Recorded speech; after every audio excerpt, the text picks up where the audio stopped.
औज़ुबिल्लाहिमिनश्शैतानिर्रजीम बिस्मिल्लाहिर्रहमानिर्रहीम। अस्सलाम वालेकुम स्टूडेंट्स, आज हम स्टार्ट करने जा रहे हैं chapter number 3 motion and force. Motion and force के बारे में हम पढ़ेंगे और यहाँ जो हमारा पहला टॉपिक है वो है डिस्प्लेसमेंट के बारे में। डिस्प्लेसमेंट को हम जानेंगे और बेसिकली इस चैप्टर में हमने उन तमाम टर्म्स के बारे में डिटेल के साथ पढ़ना है जो हम 9-10 से पढ़ते आ रहे हैं, like motion, force, displacement, velocity, acceleration, इट्सी। तो सबसे पहले मोशन एंड फोर्स के बारे अगर हम कॉन्सेप्ट लें, मोशन इसका उर्दू में क्या मानी होता है हरकत, और फोर्स क्या होती है कुव्वत या ताकत आप कह सकते हैं। मोशन देखें, कोई भी आपके पास एक बॉडी अगर मूव कर रही है आप कहते हैं कि वो मोशन में है, ठीक हो गया। तो 9th क्लास में आपने मोशन की कुछ ब्रांचेस जैसे काइनेमेटिक्स और डायनामिक्स पढ़ी थी कि काइनेमेटिक्स जो है हमारे पास ऐसी ब्रांच होती है जिसमें हम मोशन को स्टडी करते हैं लेकिन इसकी काजेज़ को स्टडी नहीं करते। उसके बाद डायनामिक्स के बारे में हम पढ़ा था जिसमें हम मोशन को भी स्टडी करते हैं और इसकी काजेज़ को भी स्टडी करते हैं। तो कोई भी चीज़ जो मूव कर रही है, चाहे वो ट्रांसलेटरी मोशन है, सर्कुलेटरी मोशन है, रोटेटरी मोशन है, कोई भी मोशन है, कोई भी काइंड ऑफ मोशन है, हम कहते हैं कि वो हरकत कर रही है। तो कोई भी जो चीज़ मूवमेंट में है, अपनी पोजीशन चेंज कर रही है विद पैसेज ऑफ टाइम, हम कहेंगे वो मोशन में है। उसके बाद अगर हम बात करें फोर्स की, फोर्स क्या होती है? फोर्स कहते हैं कुव्वत को। अब देखें, आप एक डोर को बंद करने के लिए आप उस पर कोई ना कोई एक्सटर्नल फोर्स अप्लाई करेंगे, या फिर अगर आप किसी गाड़ी में बैठे हुए हैं, गाड़ी मूव कर रही है, आप उस पर सडनली कुछ ब्रेक्स अप्लाई करते हैं, तो वो जो आपने ब्रेक्स अप्लाई की हैं असल में वो भी एक एक्सटर्नल फोर्स हैं जो उस गाड़ी को स्टॉप कर देती हैं। इसी तरह कोई भी आप जो है किसी भी बॉक्स को, किसी भी कंटेनर को, आपके पास कोई भी चीज़ है, आप उसके फोर्स अप्लाई करके उसको अपनी जगह से डिस्प्लेस कर सकते हैं। तो फोर्स जो है वो ना सिर्फ चीज़ों को मोशन में लाती है बल्कि मूव करती हुई चीज़ों को रोकने की भी कोशिश करती है, जैसे कि फ्रिक्शनल फोर्स। फ्रिक्शनल फोर्स क्या होती है? जो अपोज करती है मोशन को, जो पाथ होता है मोशन का उसको अपोज करती है। तो डिफरेंट काइंड ऑफ फोर्स हमारे पास होती हैं, फ्रिक्शनल फोर्स, ग्रेविटेशनल फोर्स। तो फोर्स ना सिर्फ चीज़ को मूवमेंट करवाती है बल्कि मूव करती हुई चीज़ को स्टॉप करने में भी हमारी मदद करती है। तो हम चलते हैं अपने पहले टॉपिक 3.1 जो कि डिस्प्लेसमेंट के बारे में है। पहला टॉपिक है हमारा डिस्प्लेसमेंट, टॉपिक 3.1। डिस्प्लेसमेंट और डिस्टेंस के बारे में आपने चैप्टर नंबर 2 के बिल्कुल स्टार्ट में एक छोटा सा हिंट पढ़ा था, और वो हिंट क्या था कि डिस्प्लेसमेंट एक वेक्टर क्वांटिटी है और डिस्टेंस एक स्केलर क्वांटिटी है। हालांकि दोनों का उर्दू में अगर आप मान लें तो फासला ही होता है कि जब आप एक पॉइंट से किसी दूसरे पॉइंट तक मूव करके जाते हैं तो आप कोई ना कोई फासला तय करते हैं, उस फासले को हम डिस्प्लेसमेंट कहते हैं। या डिस्टेंस चेंज क्या है कि डिस्प्लेसमेंट आपके पास एक वेक्टर क्वांटिटी है, मीन्स मैग्नीट्यूड के साथ आपको डायरेक्शन की भी ज़रूरत होती है, और डिस्टेंस जो है वो स्केलर क्वांटिटी है। डिस्प्लेसमेंट को समझने के लिए हम एक छोटी सी एग्जांपल जो है वो लेते हैं। फॉर एग्जांपल आपके पास कोई से दो पॉइंट्स हैं, that first one A and B, point A and point B. आपने क्या करना है? आपने ए टू बी मूव करना है। इसके लिए you have a lot of paths you can follow to reach from A to B, that this one path, this one and this one. ये तमाम जो पाथ्स हैं आप ए टू बी मूव करने के लिए फॉलो कर सकते हैं। मीन्स आपके पास बहुत ज़्यादा चॉइसेस हैं ए टू बी मूव करने के लिए, लेकिन ये जो आपके पास चॉइसेस में आ रहा है कि आपने पाथ, आपके पास रूट है चॉइसेस में, ये असल में आपका डिस्टेंस है, फासला। अगर बात डिस्प्लेसमेंट की जाए तो डिस्प्लेसमेंट क्या होगा? डायरेक्ट आपने मूव करना है A to B, A to B जो स्ट्रेट लाइन होगी और जो शॉर्टेस्ट डिस्टेंस होगा ए से बी तक पहुंचने के लिए, असल में वो शॉर्टेस्ट डिस्टेंस आपके पास डिस्प्लेसमेंट होता है। तो इस एग्जांपल से आप डिस्प्लेसमेंट की क्या डेफिनेशन बनी? The shortest distance between 2 points is called displacement. Shortest distance between 2 points, कम से कम फासला जो आप कोई से दो पॉइंट्स के दरमियान मूव करने के लिए आप फॉलो करते हैं, उस डिस्टेंस को हम क्या कहेंगे? डिस्प्लेसमेंट कहेंगे। और इसके बाद अगर आपके पास जो पॉइंट्स हैं वो प्लेन में है, मीन्स वो एक्स प्लेन भी हो सकती है, वाई प्लेन भी हो सकती है।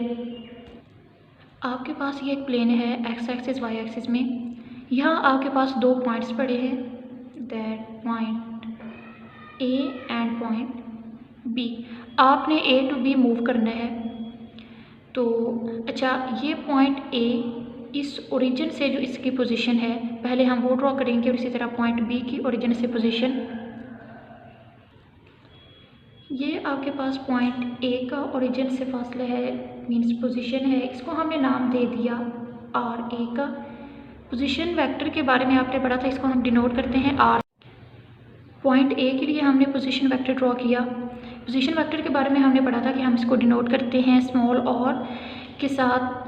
अब ए पॉइंट के लिए है, ए पॉइंट की पोजीशन हमने शो करनी है, तो हम इसको लिख लेंगे आर ए, और बी पॉइंट की जो पोजीशन है ओ से, उसको हमने नाम दे दिया R B position vector. A to B move करना है आपने,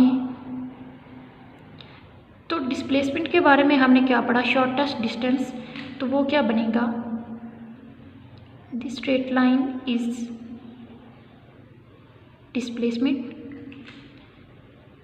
this is position vector of point A from origin RA, and this is position vector of point B from origin, that is RB। अब यहाँ आप गौर करें कि जब आप पॉइंट A पे थे तो ओरिजिन से आपकी पोजीशन थी RA, और जब आप पॉइंट B तक मूव करके चले गए तब ओरिजिन से आपकी पोजीशन RB होगी।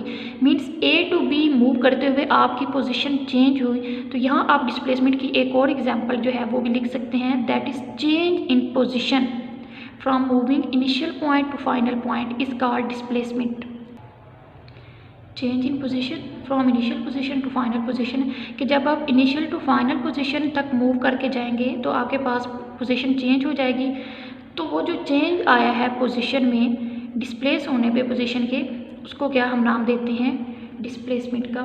तो ये हमारे पास दो डेफिनेशंस। अब हम ड्राइव करेंगे फार्मूला कि किस तरह हम दो पॉइंट्स के दरमियान जो कि प्लेन में हैं उनका डिस्प्लेसमेंट फाइंड आउट कर सकते हैं। यहाँ हम यूज़ करेंगे right hand rule. Right hand rule क्या था कि हम एक वेक्टर, जो पहला वेक्टर है उसके हेड के पे दूसरे वेक्टर की टेल रखते हैं, और जो रिजल्टेंट वेक्टर होता है, जो दोनों वेक्टर्स का सम हो, उसकी टेल को पहले वेक्टर की टेल के साथ और उसके हेड को दूसरे वेक्टर के या लास्ट वेक्टर के हेड के साथ आप ज्वाइन करते हैं। तो इसमें देखें, ये अगर आप इसको सपोज करें फर्स्ट वेक्टर है, इसकी टेल पे आपने ये डिस्प्लेसमेंट वाला सेकंड वेक्टर जो है वो ऐड कर दिया, और ये जो आपके पास पोजीशन आ रही है पॉइंट बी की, ये रिजल्टेंट के तौर पे काम कर रहे हैं। तो यहाँ हम इसके लिए क्या फार्मूला ड्राइव कर सकते हैं,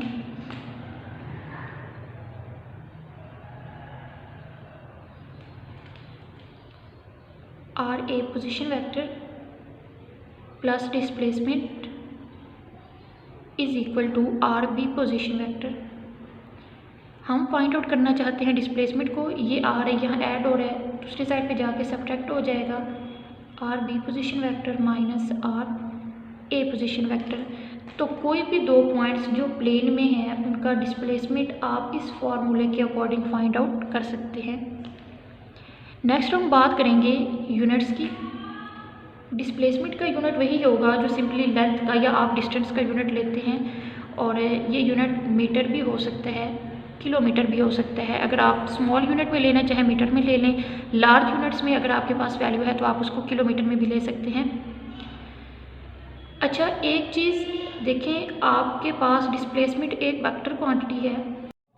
डिस्प्लेसमेंट आपने कहा हमारे पास एक वेक्टर क्वांटिटी है, और इसके लिए हमें किस चीज़ की ज़रूरत होती है, मैग्नीट्यूड, डिस्टेंस और डायरेक्शन की।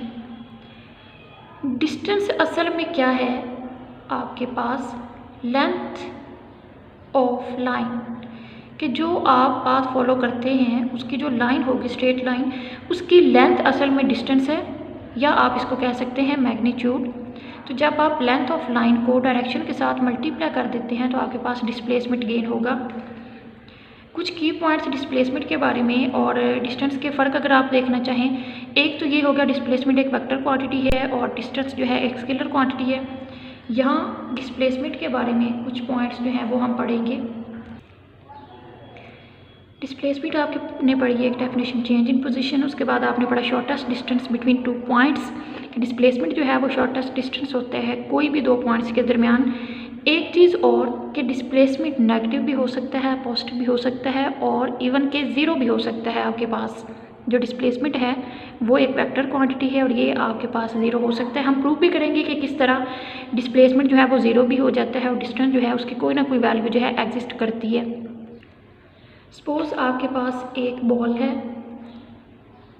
और आप उसको अपवर्ड थ्रो करते हैं। सपोज़ करें इसने जो मैग्नीट्यूड अगर देखी जाए जो डिस्टेंस कवर किया है वो है 2 मीटर अपवर्ड डायरेक्शन में। अब अपने हाईएस्ट पॉइंट पे पहुंचने के बाद ये डाउनवर्ड मूव करेगा, सेम डिस्टेंस इज़ 2 मीटर।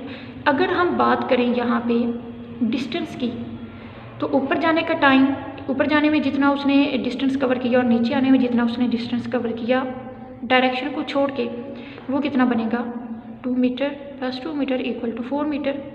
लेकिन अगर हम बात करें डिस्प्लेसमेंट की,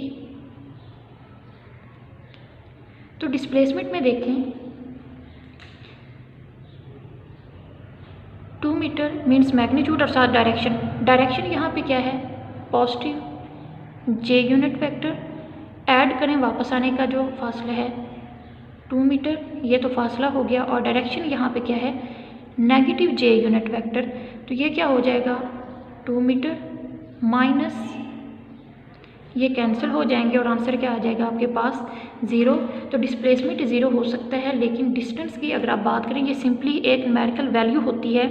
तो ये कोई ना कोई आपके पास, ज़ाहिर बात है आपने डिस्टेंस बताना है, फासला बताना है, तो कोई ना कोई वैल्यू जो है आपको उसकी बतानी होगी, तो वो डिस्टेंस होगा। डिस्प्लेसमेंट की अगर आप बात करें तो वो एक क्लोज पाथ जब बन जाएगा कि ये ऊपर गया उतना ही इसने डिस्टेंस बैकवर्ड डायरेक्शन में, या जैसे अगर आप दीवार पे एक बॉल फेंकते हैं तो वो बाउंस बैक होगा, तो उसका दीवार तक जाने का फासला और वापस जब वो आपके हाथ में आ जाएगा वो फासला अगर आप ऐड करें तो डायरेक्शन चेंज होने की वजह से वो फुली आपके पास जो डिस्प्लेसमेंट होगा वो 0 हो जाएगा।